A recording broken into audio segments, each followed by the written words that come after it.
pero yo le escucho. No sé si los chicos escuchan, porque recién en el grupo parecía que no me escuchaban a mí tampoco. Ah, bien. ¿Escuchás?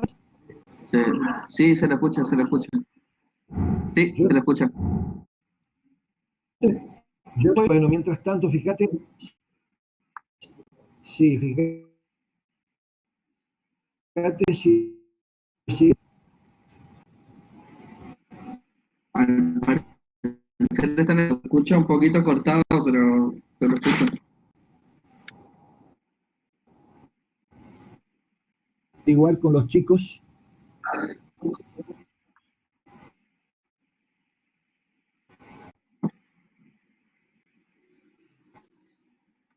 ¿Qué quiere que hagamos? No se le escucha bien.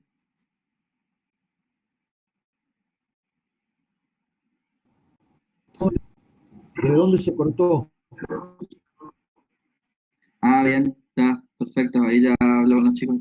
Chicos, pueden escribir en el grupo en qué parte más o menos se Adelante, cortó. claro.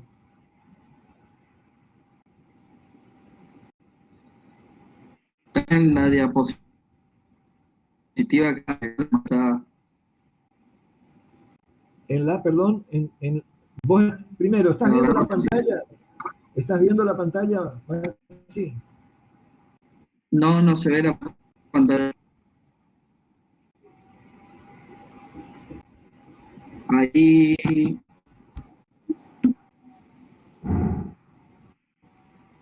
ahí está. ¿Ahora está la pantalla? Ahí está. Sí, sí, sí, está la pantalla, se ve. Bueno, ahora, bien, ahora saber dónde habíamos quedado, Maxi. ¿Dónde quedaron Estaba ellos para redondeando la volver a empezar? Filmina 8, dice. Filmina 8. Ajá. Bueno, la La Filmina 8, hipótesis, la sí, sí, sí. La Filmina 8 completa la explicación que se había dado para el comportamiento de la ley constitutiva que vamos a utilizar para el acero de pretensado. Conversar sobre la hipótesis E, Filmina 9. En estas hipótesis de diseño no se va a considerar la resistencia a tracción del hormigón. Esto es así porque en la sección que nosotros vamos a estudiar, el diseño por estado límite último, las cargas produjeron en esa sección suficientes tensiones de tracción para fisurar al hormigón. La fisura que se produjo en la fibra inferior ascendió suficientemente hasta cerca de la mitad de la sección transversal de la pieza, y por lo tanto el hormigón debe considerarse que no aporta resistencias o tensiones de tracción para equilibrar a las cargas exteriores. Toda la responsabilidad está en manos de las armaduras pasivas o activas, y debo decir y o activas. En el diseño integrado puede haber armadura de pretensado y armadura pasiva, activas y pasivas. O puede haber solamente armaduras pasivas que estén tomando las tracciones que el hormigón dejó de absorber, o podemos tener solo armaduras activas o una combinación de ambas. En eso consiste que damos posibilidad para hacer el integrado, hormigón armado, hormigón pretensado. Faltando alguna de esas armaduras, nos queda puro pretensado o puro hormigón armado. En cualquiera de los casos, en las hipótesis del diseño flexión, no se considera la resistencia a tracción del hormigón. Pero sí es importante destacar que fuera de la sección en la que está la fisura, Ayer hemos dicho que una fisura no puede estar inmediatamente contigua a otra, sino que debe haber una distancia, está justificadamente explicado, y no puede imaginarse que a 1, 2, 3 milímetros, incluso a pocos centímetros de una fisura, voy a encontrar otra, y por lo tanto, la próxima fisura estará a una distancia más o menos importante, y en ese interín, en ese tramo entre fisuras, el hormigón, a través de las propiedades de adherencia, vuelve a colaborar en tracción. Esto, dicho de otra manera, significa que en la sección que está fisurada, que es la que nosotros queremos estudiar, la sección está en estado 2, el hormigón está en estado 2, pero entre fisuras,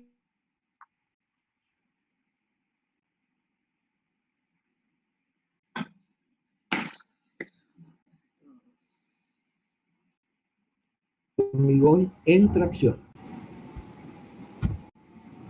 Ingeniero, Ahora, sí, sí, ahí cuando escucho. le dijo cuando dijo la fisura en estado 2, Bien, vuelvo a repetir. sí, Entonces, sí, lo que ocurre es que en que se localicen fisuras, aceptaremos que el hormigón tiene un comportamiento en estado 2. No aporta tensiones de tracción, pues se ha vencido su resistencia a la tracción.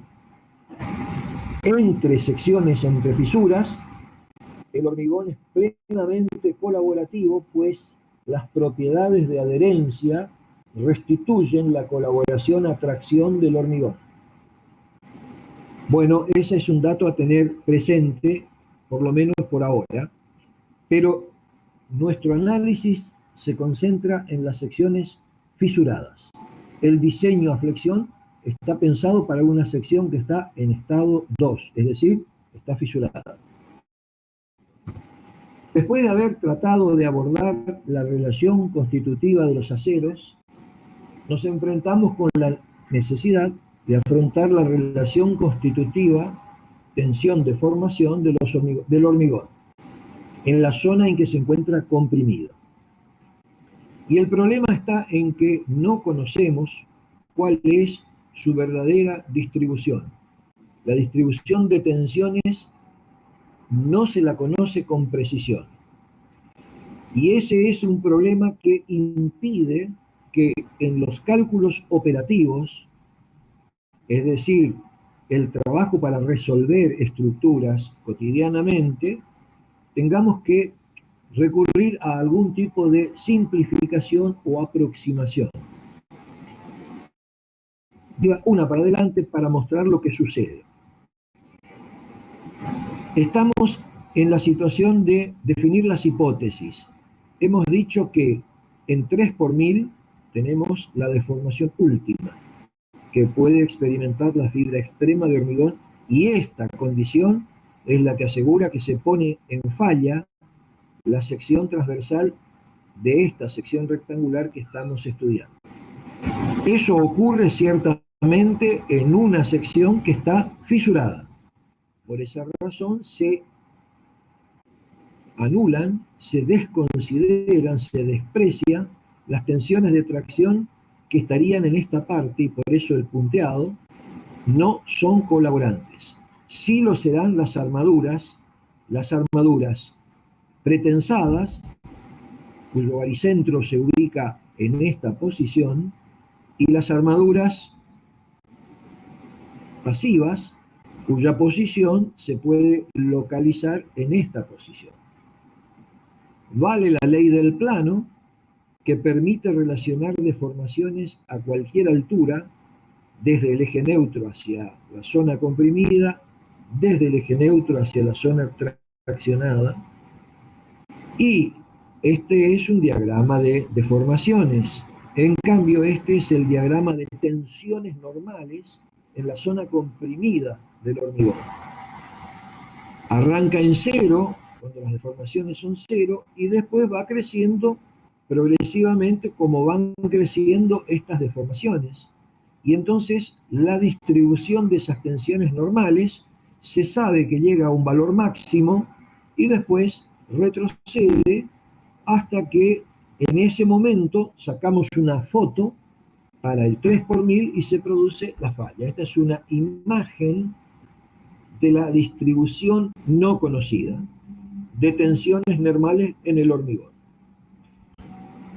El reglamento hace una aproximación que nos propone una distribución uniforme de tensiones en lo que se llama un bloque rectangular de tensiones que tiene una resultante C de compresión.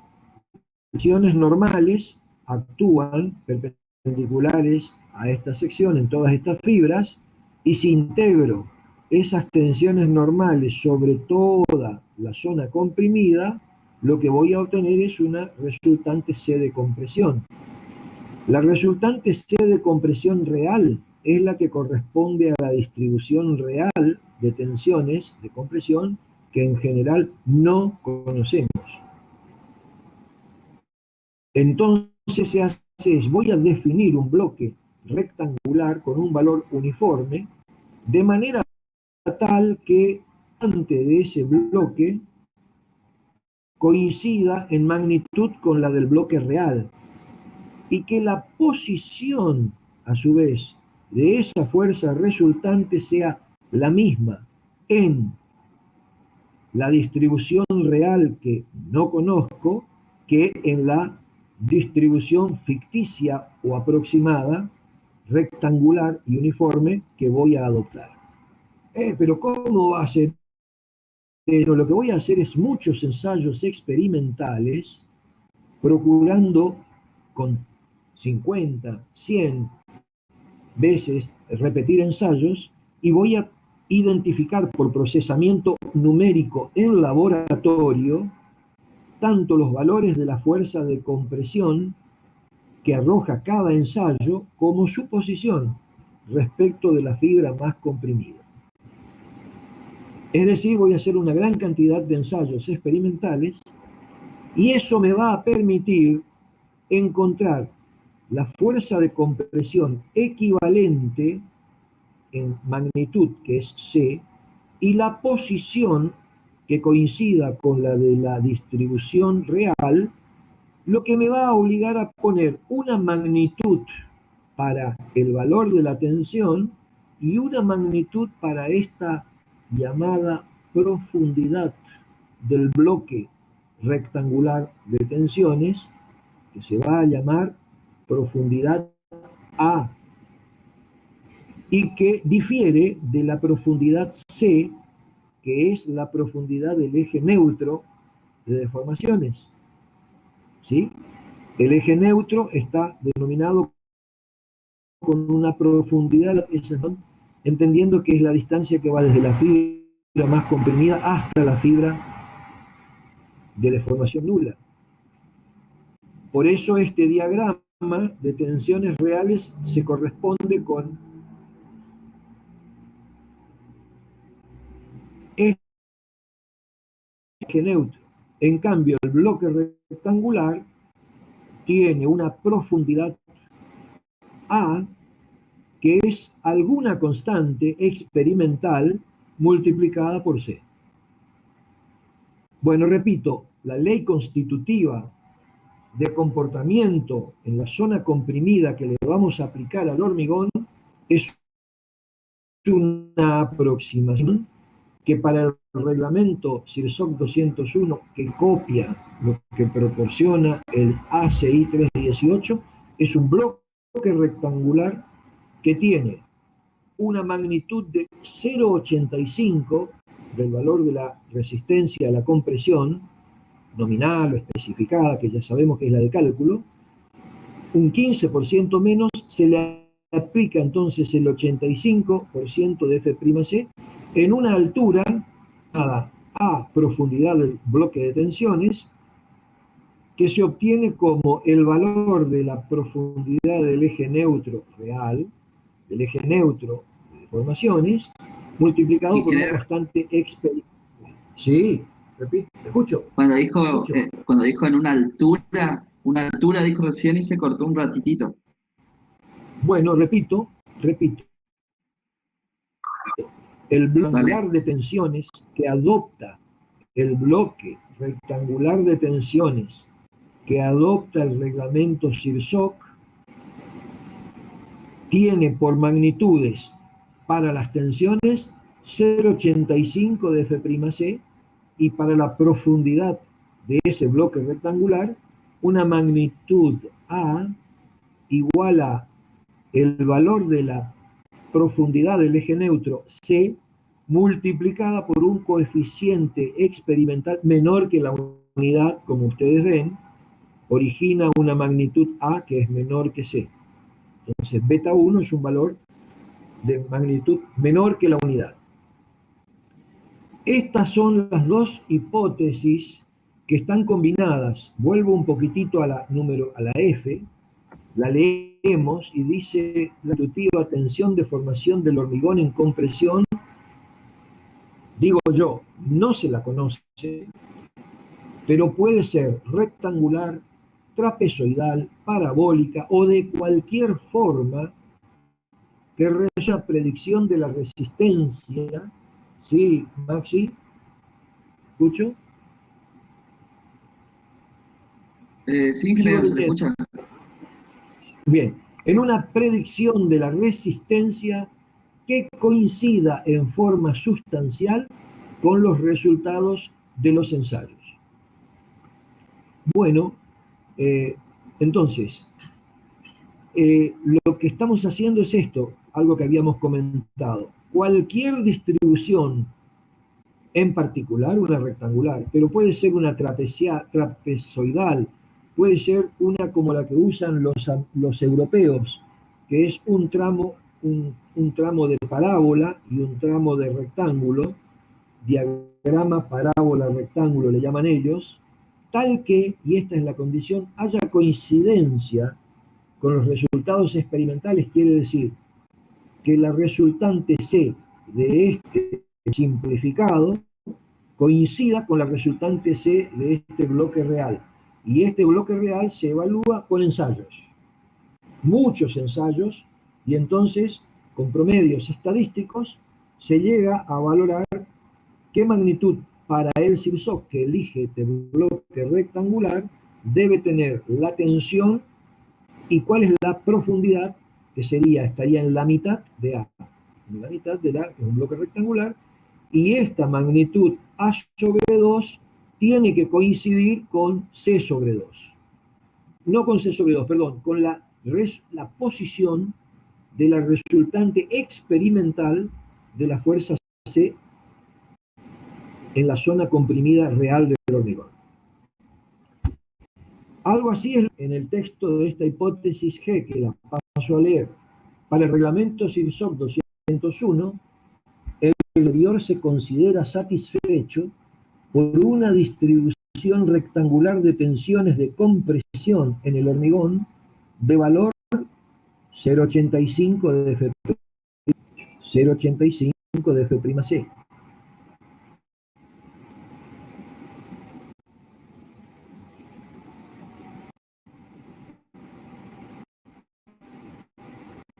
Sobre una zona limitada por los sección, el extremo de la sección, y una profundidad o una distancia, acá dice, y por una paralela al eje neutro, una línea paralela a una distancia A igual a beta 1 a partir de la fibra comprimida con deformación máxima. Bien, esta es la manera simplificada y operativa.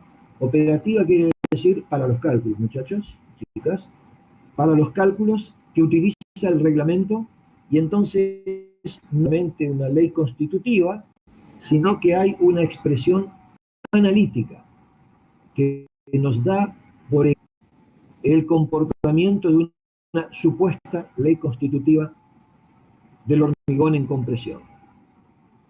El factor beta 1 para hormigones de clase para abajo, para menor o igual que 30, vale 0,85 y es constante.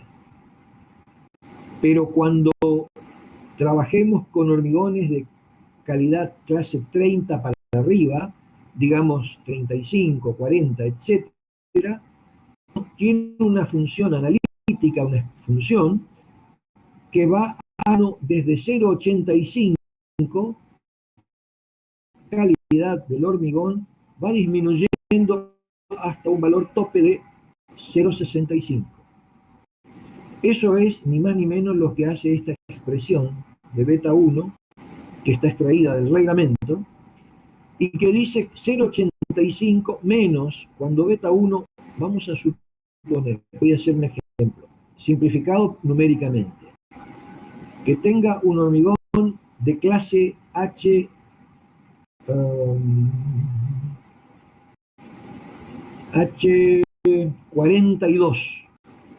H42.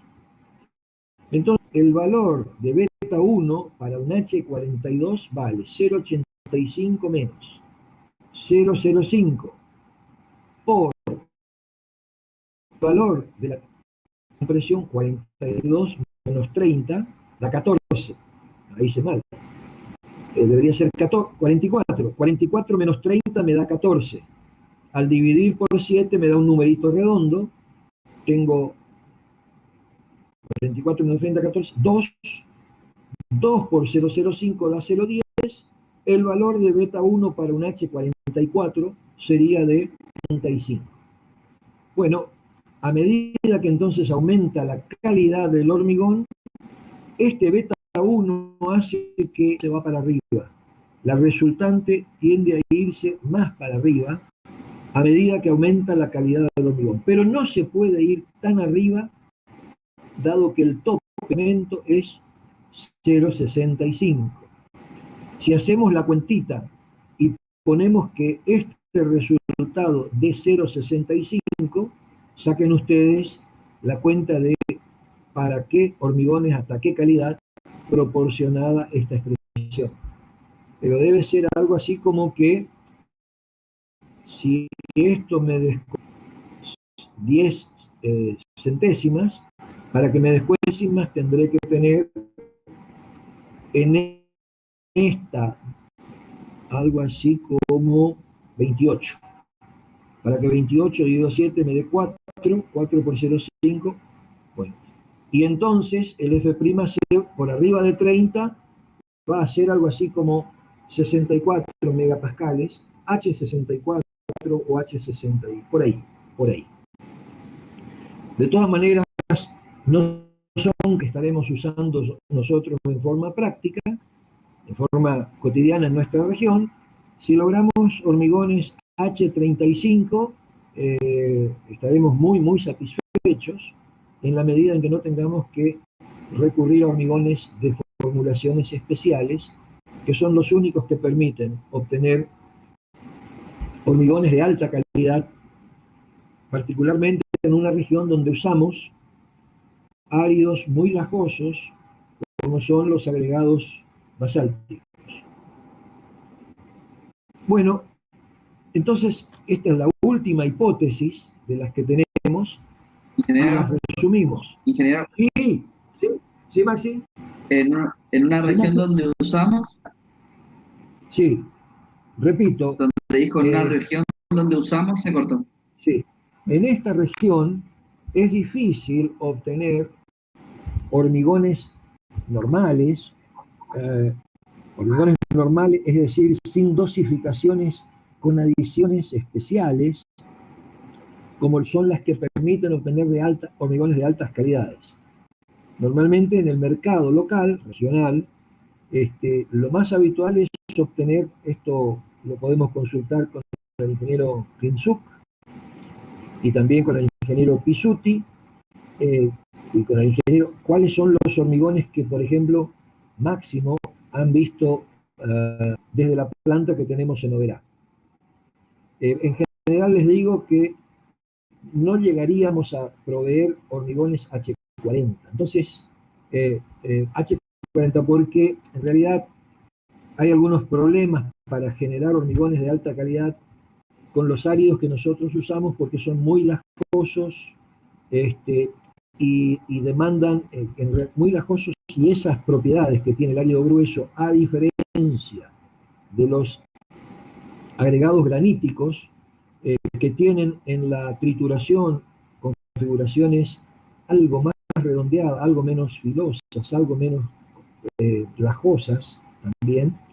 Entonces necesitan, en general, tienden a producir hormigones para los que se requieren, si uno quiere mejorar la calidad, muy altas dosis de cemento, controlar fuertemente la relación agua-cemento, y en realidad, cuando necesitamos ahora bajar la relación agua-cemento, es necesario recurrir a adiciones minerales que, bueno, ya están fuera del alcance de nuestras posibilidades locales o regionales. La consulta con los ingenieros tecnólogos que nosotros tenemos en el departamento, y que son el ingeniero Pisuti con nosotros, el ingeniero Duarte, que tiene también experiencia con eso, y el ingeniero Klimczuk, es la que nos puede dar un panorama más claro sobre esta realidad. En definitiva, es para decir que este beta 1, hormigones H30, generalmente va a ser 0,85. Difícilmente en nuestras operaciones, sí, en hormigón pretensado podemos llegar a pedir tener calidad H35, y ahí haremos la correcta.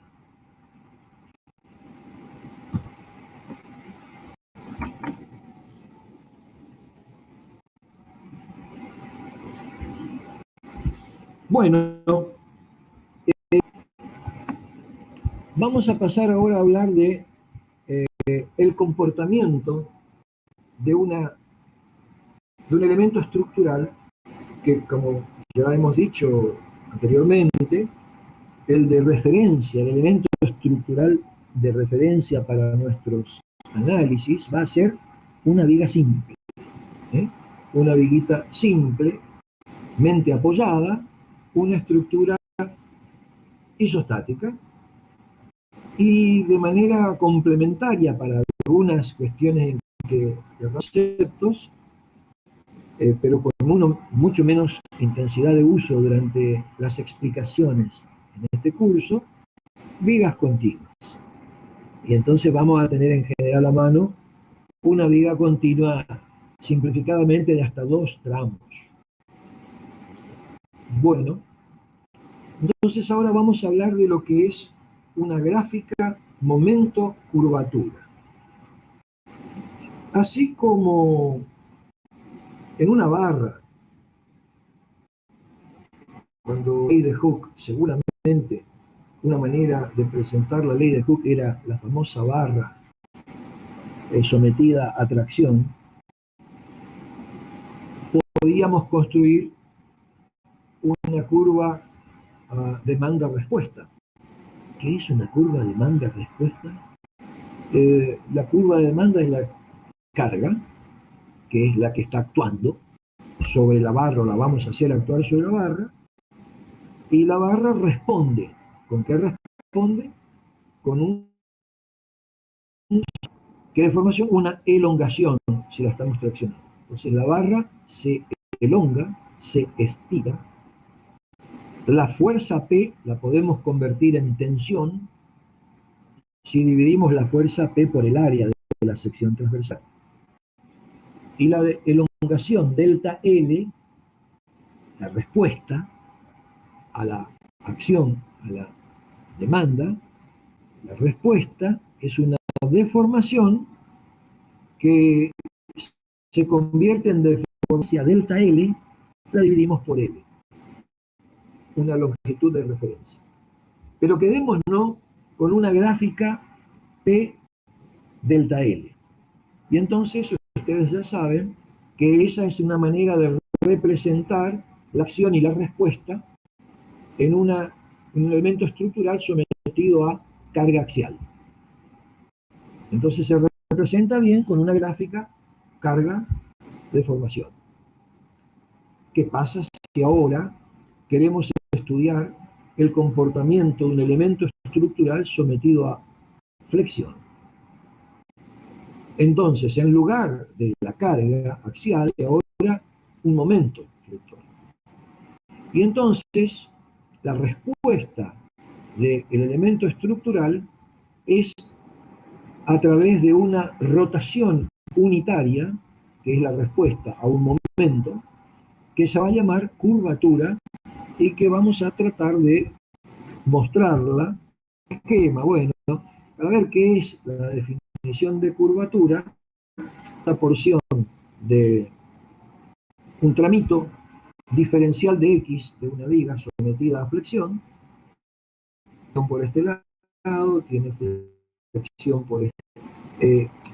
Para simplificar, esto está en equilibrio, hay el mismo momento de un lado que del otro.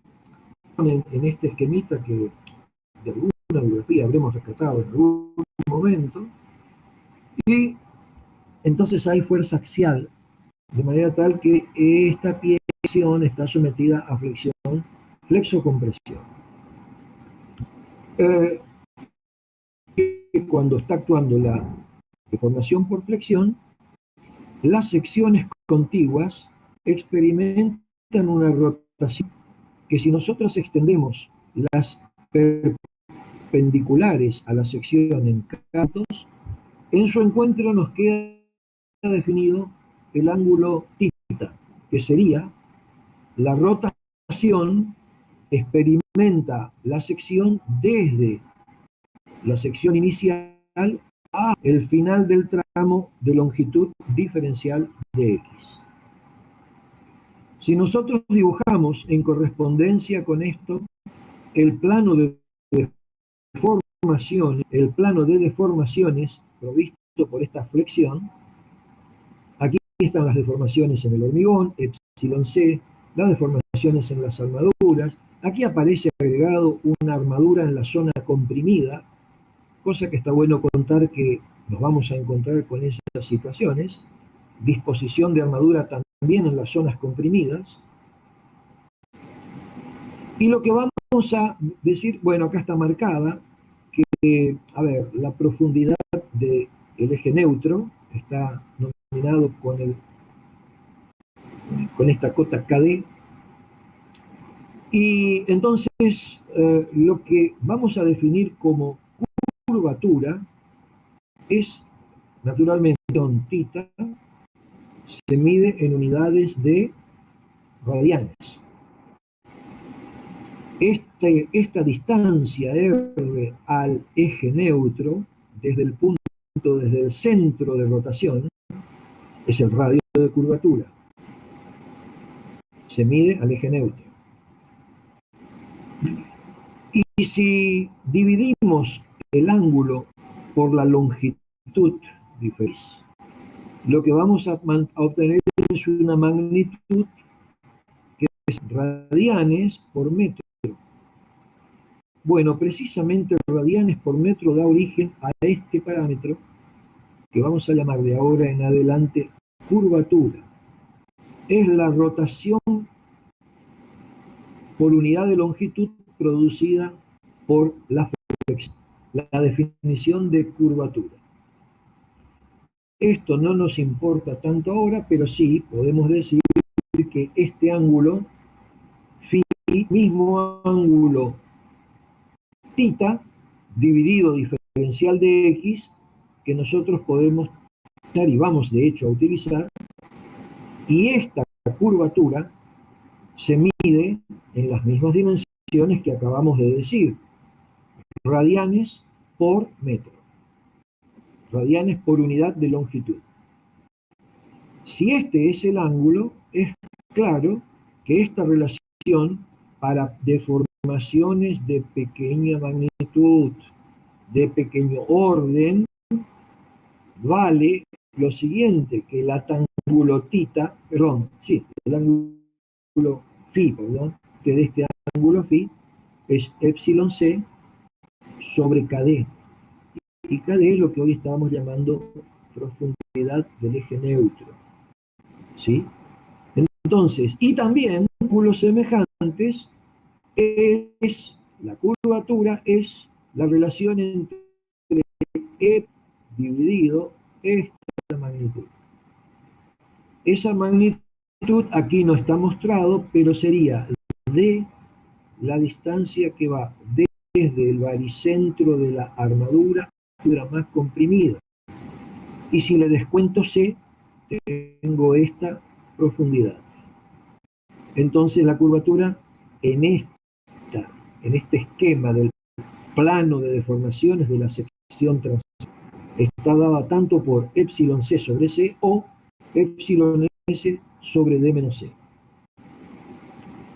Aprovechamos el gráfico para recordar esto de persistencia, que hay una relación directa entre la solicitación exterior y la respuesta.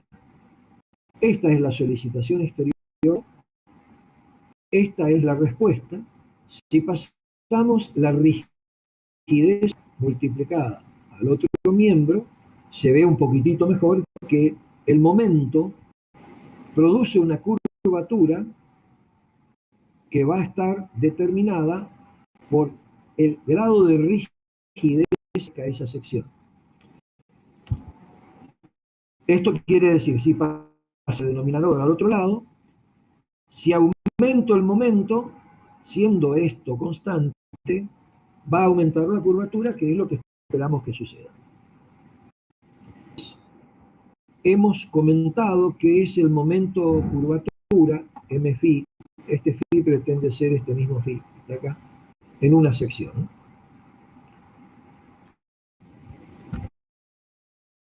Y un poquitito atrás, podemos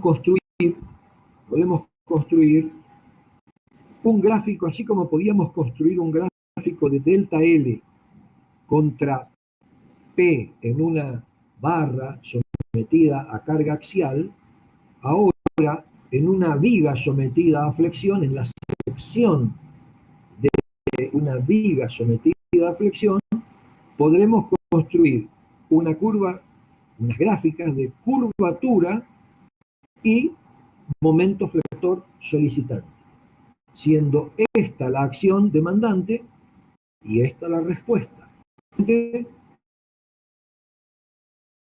Estas son curvas experimentales de momento curvatura, no sé para qué material, pero algún hormigón, ciertamente, hormigones con dos capacidades resistentes a flexión diferentes.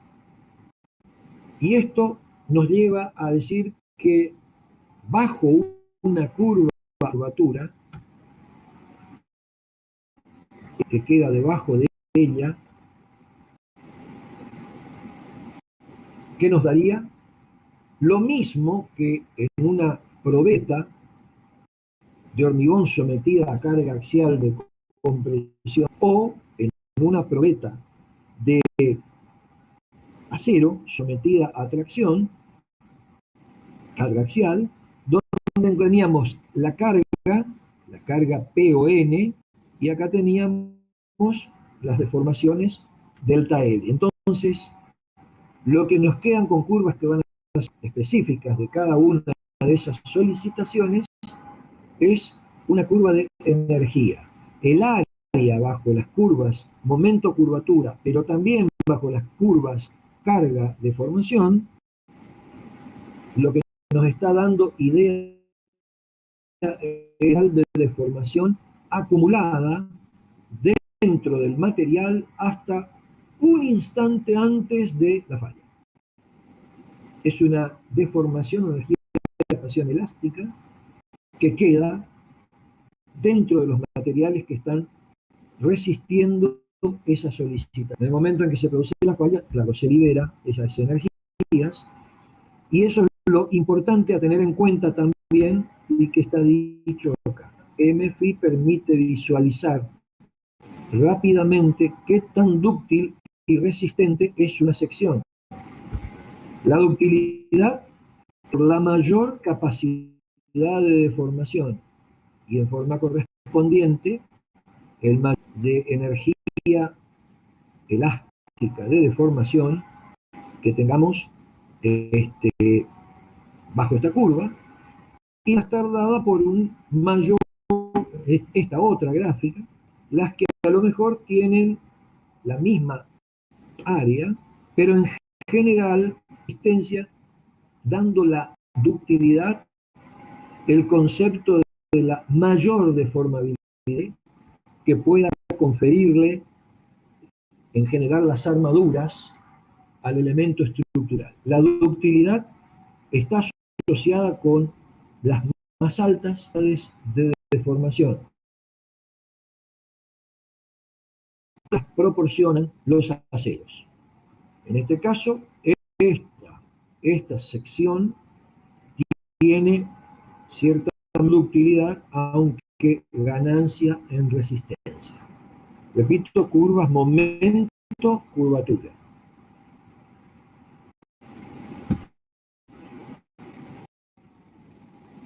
El área bajo la curva réplica interna,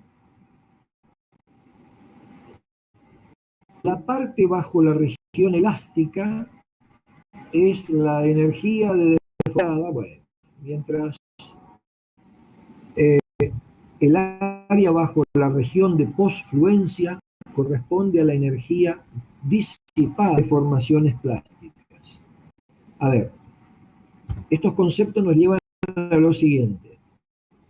La energía que se acumula hasta el punto donde la linearidad, donde se pierde la linearidad, es una energía reversible desde el punto de vista que si descargo las piezas, la que está sometida a axial o la que está sometida a momento, las deformaciones son reversibles, recuperables, y la que estaba acumulada se ha disipado.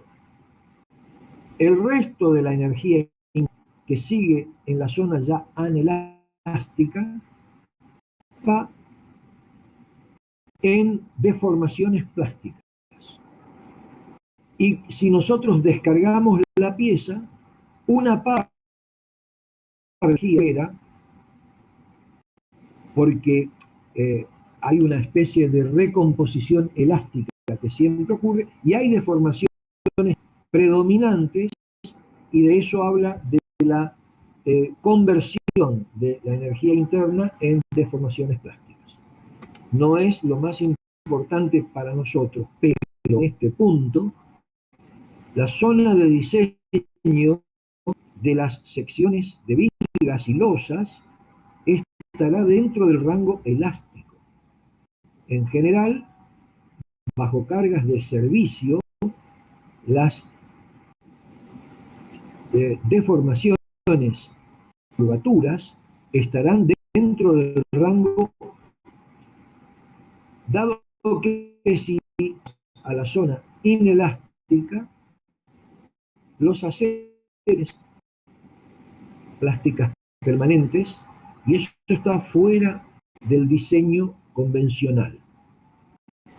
Sin embargo, estas zonas anelásticas pasan a ser de enorme calidad y de requerimiento de diseño bajo las fuertes solicitaciones sísmicas que se producen bajo acción sísmica, las cuales ahora sí se pide sean capaces de absorber la energía proveniente del trabajo de los sismos sobre las secciones, a cambio de que sean muy deformables, para que esta curva se corte por acá, porque el material tiene comportamiento frágil.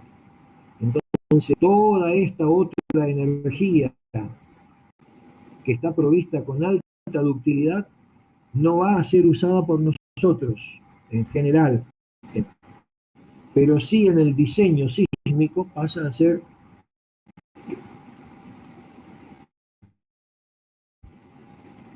bien. A partir de acá vamos a empezar podríamos hacer un descanso y enseguida empezar a hablar del comportamiento. Dije al comienzo que nuestros capítulos tienen un porcentaje de contenidos para explicar comportamientos, en este caso bajo flexión. Y acá tenemos que hablar de vigas de hormigón armado y pretensado. Y la segunda parte en general, después que entendimos los fenómenos, parámetros y maneras de responder de los elementos estructurales, vienen las especificaciones reglamentarias y que nos dicen cómo procederemos, cómo calcularemos. Entonces, van a estar hablando de piezas sometidas a vigas de hormigón armado,